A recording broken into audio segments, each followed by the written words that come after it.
नमस्कार दोस्तों, स्वागत है आपका अपने YouTube चैनल BHU वर्ल्ड में। जैसा कि आप सभी को मालूम है, 2020 के इंट्रेंस टेस्ट के लिए BHU वर्ल्ड आपको लगातार वीडियो प्रोवाइड करवा रहा है और इसी के लिए हम आज आए हैं BHU BA arts social science common entrance test के रीजनिंग सिलेबस में हम बात करने वाले हैं। लेकिन इसके पहले मैं आपको बता दूं, इसी टेस्ट के लिए हमारा पहले भी एक वीडियो जा चुका है जिसमें हमने बताया है कि इसका तैयारी कैसे करें, इस पे कितने टाइप के सवाल आते हैं और उसका पूरा सिलेबस मैंने पिछले वीडियो में डिस्कस किया था। अगर अभी तक आपने नहीं देखा है तो आई बटन पे क्लिक करके यह वीडियो जरूर देखें और हमसे कनेक्टेड रहने के लिए हमारे चैनल को सब्सक्राइब करें और बेल बटन को जरूर दबाएं जिससे आपको नोटिफिकेशन मिलता रहे। चलिए आज हम बात करते हैं रीजनिंग का सिलेबस का। देखिए, यह एक ऐसा टॉपिक है जो आपके एग्जाम के लिए सबसे महत्वपूर्ण होने जा रहा है। यह बात आप गांठ बांध लीजिए। जैसे आपको पहले मालूम था, 2018 के बाद सिलेबस चेंज कर दिया गया और उसमें मैंने आपको पिछले वीडियो में ही बताया था कि क्या पैटर्न था क्वेश्चन का। 30 क्वेश्चन 2019 में आया था रीजनिंग से।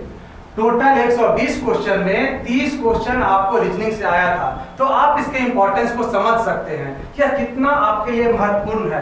हर एक क्वेश्चन आपके लिए इसमें इतना महत्वपूर्ण होने जा रहा है जो आपका रैंक डिसाइडिंग फैक्टर होता है। मैं आपको पहले बता दूं बीए एंट्रेंस के बारे में। इसमें टोटल 120 क्वेश्चन पूछे जाते हैं। 120 क्वेश्चन में 120 क्वेश्चन पूछे जाएंगे, जिसमें 30 क्वेश्चन आपका रीजनिंग का पिछला बार पूछा गया था, 30 क्वेश्चन जीके जीएस से पूछे गए थे और 30 क्वेश्चन मैथमेटिक्स से पिछले बार पूछे गए थे और बाकी जो 30 क्वेश्चन था वो लैंग्वेज से था, हिंदी या इंग्लिश। तो मैंने आपको पिछले वीडियो में इसका डिस्कस किया था, लेकिन मैं फिर से आपको यहाँ पे क्लियर कर दूं कि ये जो 30 क्वेश्चन रीजनिंग के आपके रहेंगे उसके लिए आप कैसे तैयारी करें, मैं आपको उसका चर्चा करूंगा। कितने टाइप के उसमें सवाल आएंगे इसका चर्चा करूंगा। किस किस टॉपिक से BHU एंट्रेंस इस बार रीजनिंग का जो क्वेश्चन है देता है, उस कितना ज्यादा फैमिलियर किस टॉपिक से है, मैं उसके बारे में आपको बताने वाला हूं। तो वीडियो में आपको बहुत सारी जानकारी मिलने वाली है, इस कारण इस वीडियो को अंत तक देखें। अगर आपकी इच्छा BHU आने की है, इस इतने महान यूनिवर्सिटी में पढ़ने की है, तो आप इस वीडियो को पूरे अंत तक देखें, जो आपका यहाँ एंट्रेंस में दाखिला भी करवाएगा और आपके रैंक को भी सबसे ऊपर ले जाएगा। तो चलिए आज हम ज्यादा समय न लेते हुए अपने टॉपिक पे बात करते हैं। इसमें रीजनिंग का मैं सबसे पहला टॉपिक आपको बताऊंगा कैलेंडर। जी हाँ, जिसे आप रोज घर में देखते होंगे। पर डे या बिना कैलेंडर के कहा जाता है आज का इंसान जीवित रह ही नहीं सकता है, क्योंकि उसे पर डे टू डे जानकारी चाहिए। और ये कैलेंडर आपके एंट्रेंस एग्जाम में एक क्वेश्चन के रूप में आपके सामने आएगा और मैं यहाँ पे एक बहुत बड़े वीडियो में आपको यहाँ पे लेक्चर दूंगा कैलेंडर पे। उससे कितने टाइप के सवाल बनते हैं, किस टाइप के सवाल पूछे जाने की BHU की संभावनाएं हैं, मैं उन सभी पे डिस्कस करूंगा। तो आप ये कैलेंडर है बहुत इंपॉर्टेंट टॉपिक इस रीजनिंग का रहने वाला है। दूसरा टॉपिक है ब्लड रिलेशन। मैं आपको बता दूं 2019 के इंट्रेंस टेस्ट में ब्लड रिलेशन से 4 क्वेश्चन आए थे। तो आप इसके इंपॉर्टेंस को यहीं से समझ सकते हैं कि 4 क्वेश्चन सिर्फ एक टॉपिक से आ रहा है, वो भी ब्लड रिलेशन। ब्लड रिलेशन बहुत सारे बच्चों को एक कड़ा टॉपिक के रूप में जाना जाता है, बहुत सारा उलझाऊ टॉपिक के रूप में माना जाता है, लेकिन मैं आपको विश्वास दिलाता हूं, एक बार इसके बेसिक कॉन्सेप्ट को आप समझ लेंगे तो इससे रिलेटेड एक भी क्वेश्चन आपसे छूटेगा नहीं, आप उसे करेक्ट करके ही रहेंगे, मेरा इतना विश्वास है। तो आप इसके बेसिक कॉन्सेप्ट को जरूर समझें ब्लड रिलेशन का, और इसके लिए आप अभी से इस पे ध्यान देना शुरू कर दें। आगे आप हमारे अगर कोर्स में ज्वाइन करेंगे तो ब्लड रिलेशन हम लोग अच्छे से पढ़ेंगे, उसमें डिस्कस करेंगे और उसके टाइप का क्वेश्चन करेंगे।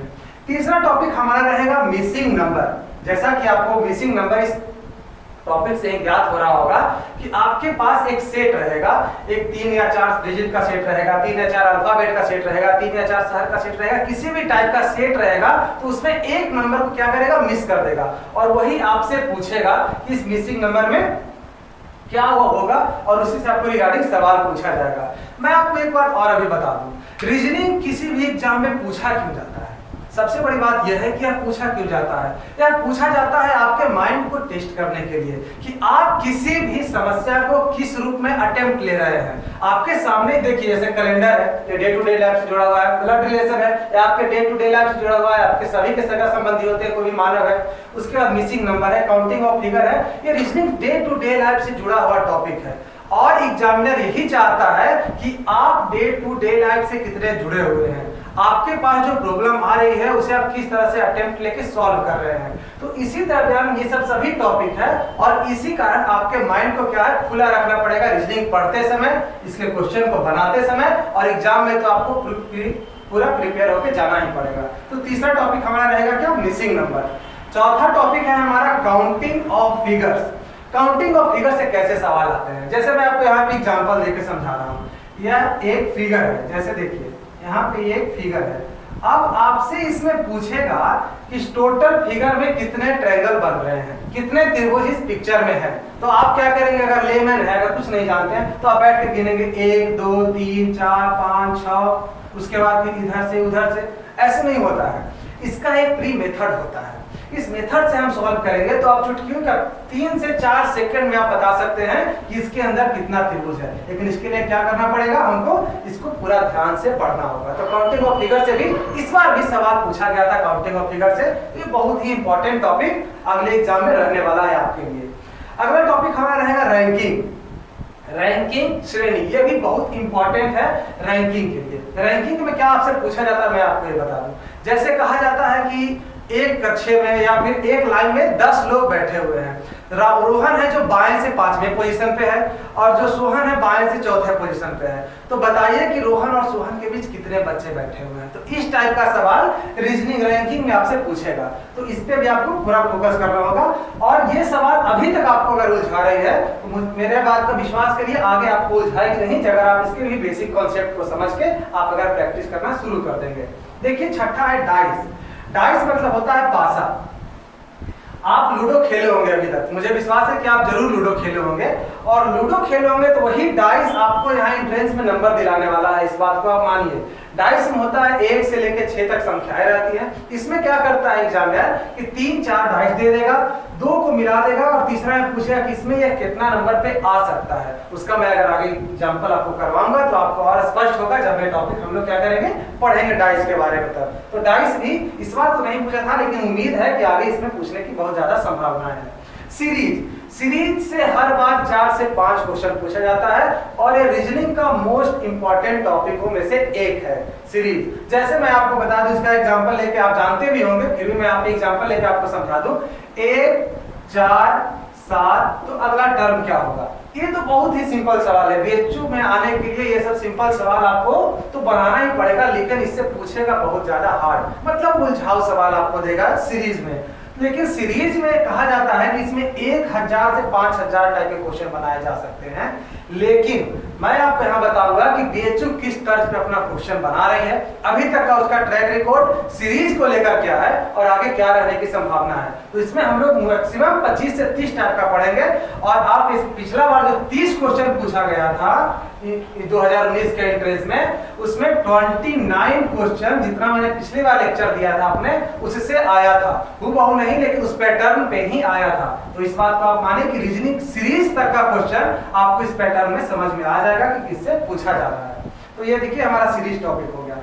8वां टॉपिक हमारा रहेगा क्यूब एंड क्यूबाइड। घन और घनाभ हम पढ़ेंगे। घन और घनाभ में क्वेश्चन किस टाइप से पूछे जाते हैं कि जैसे एक घनाभ है या घन है, उसको क्या करता है, किसी फेस को पेंट कर देता है, ऊपर वाले फेस को पेंट कर देता है, नीचे वाले फेस को पेंट कर देता है। उसके बाद पूछेगा कि उसमें अलग अलग टाइप से क्यूब को ही बहुत सारे भागों में क्या करता है, बांट देता है। इसके बहुत सारे भागों में बांट देता है, कुछ को पेंट करता है, कुछ को छोड़ देता है। फिर आपसे पूछेगा कितने जो फेस है पेंटेड है, कितने फेस है वो पेंटेड नहीं है। इस टाइप का लगभग 8 से 10 टाइप का सवाल हम लोग क्या करेंगे, क्यूब और क्यूबाइड में हम लोग 8 से 10 टाइप का हम लोग देखेंगे सवाल। तो क्यूब क्यूबाइड एक इंपॉर्टेंट टॉपिक है। सैलोगिज्म, यह कहा जाता है कि रीजनिंग का सबसे उबाऊ और पकाऊ टॉपिक है, जिसको साधारण बच्चे टच नहीं कर पाते हैं। जैसे सभी भेड़ बकरियां हैं, कुछ बकरियां शेर हैं, कुछ मोर बकरी है, और आपसे अगर कथन में फिर निष्कर्ष में दे देगा कि कौन बकरी है कौन शेर है। तो इस टाइप का सवाल क्या आता है, सैलोगिज्म में हम लोग पढ़ेंगे और उसे चुटकियों में सॉल्व करेंगे। इतना आसान सैलोगिज्म का रहता है टॉपिक, जितना होगा बनाया जाता है उतना कुछ भी सैलोगिज्म में नहीं है। बहुत ही आसानी से हम लोग इस टॉपिक को क्या करेंगे, कवर करेंगे।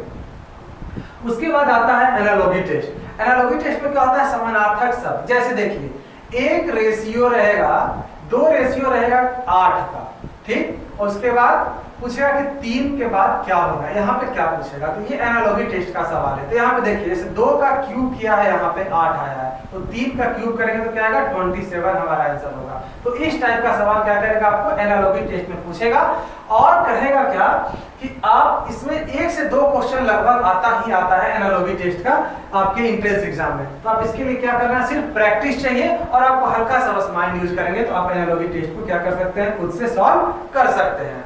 अगला हमारा टॉपिक रहेगा क्लासिफिकेशन, मतलब अलग छांटना। आपके ऑप्शन में 3 से 4 शब्द रहेंगे। जैसे देखिए आपको मैं एग्जांपल देता हूं, आपके ऑप्शन में रहेंगे दिल्ली, ढाका, इस्लामाबाद और पटना। आपको अलग छांटना है, दिल्ली, ढाका, इस्लामाबाद और पटना, इन चारों में अलग कौन है। इन चारों में अलग हम कैसे पता करेंगे, कोई 3 एक ही पैटर्न को फॉलो कर रहा है। जैसे देखिए दिल्ली है इंडिया के कैपिटल, ढाका बांग्लादेश का कैपिटल, इस्लामाबाद पाकिस्तान का कैपिटल है, लेकिन पटना एक स्टेट का कैपिटल है, बाकी तीनों क्या है, कंट्री का कैपिटल है। तो इसी कारण क्या होता है, क्लासिफिकेशन में हम लोग अलग छांटते हैं और यही एग्जामिनर आपको यहाँ पे फंसाने का प्रयास करेगा। 3 एक ही मिलाएगा और एक अलग देगा और आपको क्या करना है, पहचानना रहता है। तो हम लोग क्लासिफिकेशन में इस टाइप के सवाल को देखेंगे। अगला हमारा सवाल टॉपिक रहेगा वेन डायग्राम। वेन डायग्राम से ही बहुत सारे सवाल पूछे जाते हैं। जैसे मैं आपको एग्जांपल के रूप में यहाँ पे दिखा दूं, यह एक सर्किल रहेगा और इसको कुछ भाग में बांट देगा। ये कहेगा ये डॉक्टर का है, ये कहेगा मिनिस्टर का है, ये कहेगा कारपेंटर का है, ये कहेगा टीचर का है। उसके बाद इससे रिगार्डिंग आपको सवाल देगा, अगर ये टोटल 100% है, 100% है, तो इसका कितना भाग यहाँ पे मास्टर है, कितना भाग यहाँ पे डॉक्टर है, कितना भाग टीचर है। तो इस टाइप का सवाल यहाँ पे आपसे पूछा जा सकता है। ठीक है, तो हम लोग वेन डायग्राम इसे सीखेंगे। अब देखिए आता है सबसे इंटरेस्टिंग टॉपिक आपका अल्फाबेट। रीजनिंग का सबसे इंटरेस्टिंग टॉपिक अल्फाबेट है। अल्फाबेट जो मात्र आप बचपन से सबसे पहला जो सीखा जाता है, जो बच्चे सीखते हैं अल्फाबेट ही सीखते हैं, ए से लेकर जेड तक, क से लेकर ग तक। तो यही अल्फाबेट आपको यहाँ ग्रेजुएशन में एडमिशन दिलाएगा BHU ऐसे संस्थान में। तो अल्फाबेट हम लोग क्या करेंगे, अल्फाबेट तो सब जानता है ए से लेकर जेड तक, लेकिन हम लोग टोटल 26 के 26 अक्षर सीखेंगे किस पे कौन है, और वो भी ट्रिक से सीखेंगे तुरंत से कि कौन ई पे कितना आता है, उसके बाद एन का कितना नंबर है, एम का कितना नंबर है, जेड का आई का कितना नंबर है, इस तरह से। और इस पे बहुत ही इंटरेस्टिंग टाइप के सवाल भी एग्जामिनर बनाता है, तो आपको इस पे भी ध्यान देना है कि अल्फाबेट हम लोग सीखेंगे। Alphabet direction test, direction test भी इस बार इस क्वेश्चन में आया था आपको 2019 के इंटरेस्ट में, और इससे लगभग 4 सवाल डायरेक्शन टेस्ट से पूछे गए थे। डायरेक्शन टेस्ट क्या कहता है, सूरज अगर 5 किलोमीटर उत्तर जाता है, फिर अपने बाएं घूम के 10 किलोमीटर जाता है, फिर अपने दाहिने घूम के 5 किलोमीटर जाता है, तो अब वो अपने मूल बिंदु से कितना दूर है। या फिर दूसरे टाइप का सवाल पूछा है, ABC करके सवाल दे देगा। तो आप लोग डायरेक्शन टेस्ट में उसे सीखेंगे और बहुत ही आसान ट्रिक के माध्यम से भी और मेथड से भी हम लोग डायरेक्शन टेस्ट को क्या करेंगे, यहाँ पे कवर करेंगे। देखिए हमारा 15वां टॉपिक रहेगा सीटिंग अरेंजमेंट।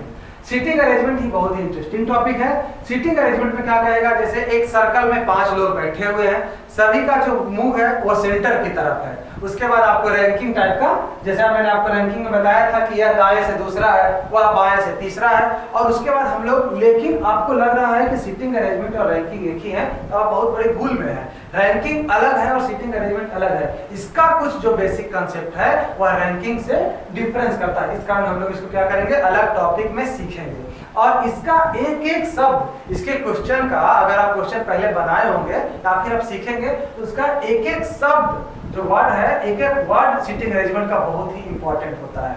एक वर्ड में आपका पूरा क्वेश्चन गलत करवा देगा या आपको मार्क करवा देगा। अगला टॉपिक हमारा रहेगा कोडिंग डिकोडिंग। आप कोडिंग डिकोडिंग जानते ही होंगे, जैसे आपका यहाँ पे रहेगा, आपको मैं बता दूं ABCD, और फिर आगे रहेगा कि इसमें आगे क्या क्या आने वाला है। तो इस तरह से कोडिंग डिकोडिंग का सवाल आएगा। और ये भी आपको एक तरह से आप बता सकते हैं कि आप एनालॉजी टेस्ट टाइप का रहेगा, लेकिन इसमें हम लोग कोडिंग डिकोडिंग में अलग चीज भी सीखेंगे। डिक्शनरी, डिक्शनरी से भी सवाल पूछा जाता है कि डिक्शनरी में कौन शब्द पहले रहेगा, इस टाइप का सवाल डिक्शनरी से आता है। डिक्शनरी का जो बेसिक कॉन्सेप्ट यही है आपको कि कौन शब्द है डिक्शनरी का वो सबसे पहले आएगा। तो इस टाइप के सवाल आप क्या करेंगे, डिक्शनरी में भी सीखेंगे। 18वां हमारा टॉपिक है बहुत ही important topic, mathematical operation. Mathematical operation में आजकल रीजनिंग में क्या ट्रेंड कर रहा है कि रीजनिंग में कुछ अर्थमेटिक को घुसा दे रहा है, रीजनिंग में कुछ अर्थमेटिक का पार्ट भी लेके आ जा रहा है। तो हम लोग क्या करेंगे, इसमें मैथमेटिकल ऑपरेशन में अर्थमेटिक के भी कुछ पार्ट को यहाँ पे सीखेंगे और मैथमेटिकल ऑपरेशन के लगभग 10 से 12 टाइप है, हम लोग उसको क्या करेंगे मैथमेटिकल ऑपरेशन में सीखेंगे, जिससे आपका सवाल छूटने की संभावना नगण्य हो जाएगी आपके एंट्रेंस में।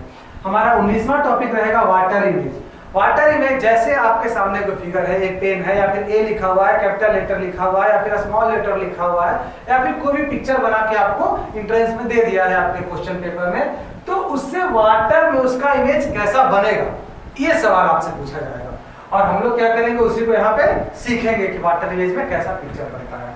अगला हमारा टॉपिक रहेगा मिरर इमेज। मिरर इमेज में सेम कंडीशन, आप है या फिर कोई पिक्चर बना दिया या फिर अल्फाबेट रख दिया या फिर कुछ भी रख दिया, तो ये हमारा मिरर इमेज का टॉपिक रहेगा और हम लोग इसके अंदर क्या करेंगे, ये सब सीखेंगे। तो मैंने अभी तक आपको 20 टॉपिक बताया, टोटल 20 रीजनिंग का टॉपिक बताया और आपके एंट्रेंस में लगभग इसी टॉपिक से सवाल आने की पूर्णता संभावना है।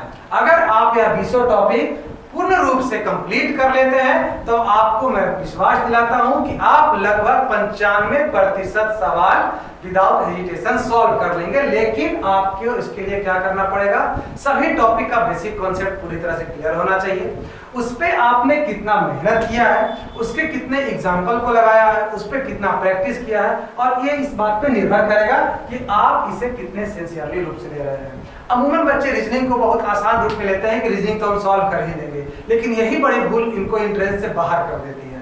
रीजनिंग को आप सीरियस रूप में लीजिए, उसके हर एक टॉपिक पे आप टाइम दीजिए। आप अभी से ही बांटना शुरू कर दीजिए कि अभी हम अक्टूबर है, अक्टूबर में हमको इतना टॉपिक कवर कर लेना है, नवंबर में इतना टॉपिक, दिसंबर में उतना टॉपिक, जनवरी फरवरी होते होते पूरी तरह से सिलेबस खत्म और मार्च में हम प्रैक्टिस करना शुरू कर देंगे। क्वेश्चन के लिए लगातार हम लोग टेस्ट सीरीज ज्वाइन कर लेंगे। तो आपका स्ट्रेटजी अभी से ही तैयार रहना चाहिए। बहुत सारे बच्चे होते हैं कि महीने के लास्ट मतलब इंटरेस्ट जब आने वाला है तो 1 महीने पहले शुरू किए, इससे लग रहा है कि वो तो परम विद्वान है और 1 महीने में आके सीधे बीएचयू में दाखिला मिल जाएगा। तो आप इतना भी आसानी से ना समझें। बीएचयू आपको पिछला बार भी आपको लिस्ट मालूम होगा कितने कम एडमिशन हुए हैं, कितना ज्यादा फॉर्म गिरा था। तो हर दिन हर साल जो है लगातार एडमिशन का प्रोसीजर बहुत ज्यादा बढ़ते जा रहा है, बहुत ज्यादा कंपटीशन बढ़ते जा रहा है और आपको इसके लिए क्या करना है, बस मेहनत बढ़ानी है। आप मेहनत बढ़ाएंगे, आप ध्यान से पढ़ेंगे तो बाकी जिम्मेदारी आपके संस्थान की बनती है, उसके बाद आपका यह एडमिशन होना लगभग तय हो जाता है। लेकिन आपको मेहनत करना पड़ेगा, यह बात मान ले। मैं फिर से आपको बता रहा हूं, कोई भी कोचिंग संस्थान या कोई भी ऑनलाइन क्लास आपको यहाँ एडमिशन नहीं दिला सकता है। बीएचयू ऐसे बड़े संस्थान में आपको आपकी मेहनत ही यहाँ ला सकती है। हम लोग मार्गदर्शन करेंगे, आपका कॉन्सेप्ट यहाँ बताएंगे, जो भी सिलेबस है मैंने उसको डिस्कस अभी तक किया। अब हम लोग जब मिलेंगे तो हर टॉपिक पे बात करना शुरू करेंगे कि इस पे इतना सवाल आएगा, इस पे किस टाइप का सवाल अभी तक पूछा गया है, आगे क्या पूछे जाने की संभावना है। तो हम लोग अब इस बात पे बात करने वाले हैं। तो आगे हम लोग मिलेंगे फिर किसी नए वीडियो में और नई इंफॉर्मेशन के साथ जो आपके लिए यूजफुल होगी। और आप इसे अधिक से अधिक शेयर करें और अधिक अपने दोस्तों को बताएं कि यहाँ पे रीजनिंग की क्लास होने वाली है, हम बीएचयू का इंटरेस्ट देने जा रहे हैं। तो आप एक ग्रुप बना के भी अब तैयारी कर सकते हैं। मैं आपको फिर से बता दूं, हमारी ऑनलाइन क्लास आने वाली है, बहुत जल्द उसका नोटिफिकेशन मिलेगा। और नोटिफिकेशन आपको किस प्रकार मिलेगा कि आप हमारे चैनल को सब्सक्राइब करें, बेल बटन को जरूर दबाएं, जिससे आपको नोटिफिकेशन जल्दी से जल्द प्राप्त हो। फिर मिलते हैं नए वीडियो में। बहुत बहुत धन्यवाद।